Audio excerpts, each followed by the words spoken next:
अवैध प्लॉटिंग को लेकर कांग्रेसियों ने ज्ञापन दिया और साथ ही अवैध कॉलोनी को चिन्हित करके निर्माण करने वाले भूमि स्वामी और निगम के कुछ पदस्थ अधिकारी जो भवन अनुज्ञा एनओसी और बाकी दस्तावेज देते हैं उनकी भूमि का जांच करने की बात कही और साथ ही उनका कोई दोष मिलने पर एफआईआर दर्ज कर कार्रवाई करने की बात कही। विश्वनाथ देवांगन की रिपोर्ट।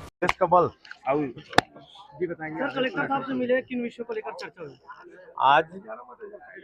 नगर निगम क्षेत्र में अवैध कॉलोनियों के ऊपर जो चिन्हांकित करके जिला प्रशासन कार्रवाई कर रहा है,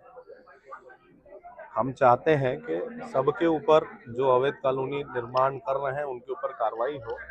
और वो खाली भूमि स्वामी तक ना सीमित रहे। वो जो कार्रवाई है वो निगम के कर्मचारी जो गलत तरीके से उनको एनओसी दे के भवन अनुज्ञा और बाकी दस्तावेज को ठीक करते हैं उनके खिलाफ, और साथ ही साथ ये टाउन एंड कंट्री प्लानिंग की भूमिका की भी जांच होनी चाहिए और जो राजस्व के अधिकारी उस क्षेत्र में बड़े समय से पदस्थ हैं उनकी भूमिका की भी जांच होना चाहिए और जो दोषी अधिकारी इसमें जिनका दोष पाया जाए उनके खिलाफ एफआईआर दर्ज हो। करोड़ों रुपए शासन का चूना लगाने का काम अभी तक जितनी कॉलोनियों पे कार्रवाई हो रही है और जो हम सुन रहे हैं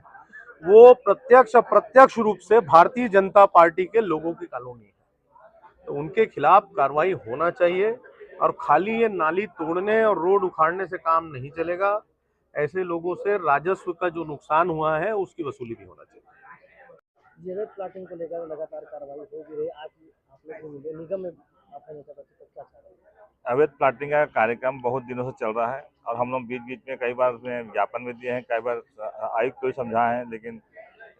जैसी कार्रवाई होना चाहिए वैसी कार्रवाई नहीं हो रही है। अवैध प्लॉटिंग में अभी को देखा जा रहा है कि जहाँ पर हम लोग जब ज़्यादा जोर मारते हैं तो वहाँ का रोड तोड़ देते हैं, नाली तोड़ देते हैं, इससे सीमित नहीं होती। हम चाहते हैं ऐसे जो अवैध प्लॉटिंग जो काट रहे हैं उस पर राजस्व की, नगर निगम में राजस्व की इतनी ज़्यादा नुकसान हो रहा है, हानि हो रहा है, इसका भरपाई हो नहीं पा रहा है। तो जरूर है कि ऐसे जो कालूनाजर है उसको कार्रवाई होना चाहिए, कठोर से कठोर कार्रवाई होना चाहिए कि दोबारा हाथ कांपे कि ऐसा ना करें, क्योंकि करें आप काटे तो परमिट लेके करें, लोगों को धोखाधड़ी ना हो। आज लोगों को पैसा में धोखा से परमिट वहाँ ले रहे हैं, उसके पैसे वापस नहीं हो रहे हैं और अब अवैध कॉलोनी घोषित होगी, अब पैसा वापस हो जाएगा नहीं कॉलोनी, तो गरीब तो जनता भर रही है ना। इस पर हम चाह रहे हैं उस कॉलोनाइजर का भी नाम ओपन हो और भाजपा के लोग कि इनमें मिली भगत साठ घाट से एक अवैध प्लॉटिंग का खेल चल रहा है, जिसमें हमारे भाजपा के सारे नेता मुंह बंद करके बैठे हैं, निगम के नेता शहर के नेता मुंह बंद करके बैठे हैं, इस पर ना कोई टिप्पणी देते हैं ना कुछ करते हैं। और आज जब कार्रवाई होती है तो इन लोगों के ऊपर कार्रवाई अच्छे से होना चाहिए, हम ये चाहते हैं, जिससे राजस्व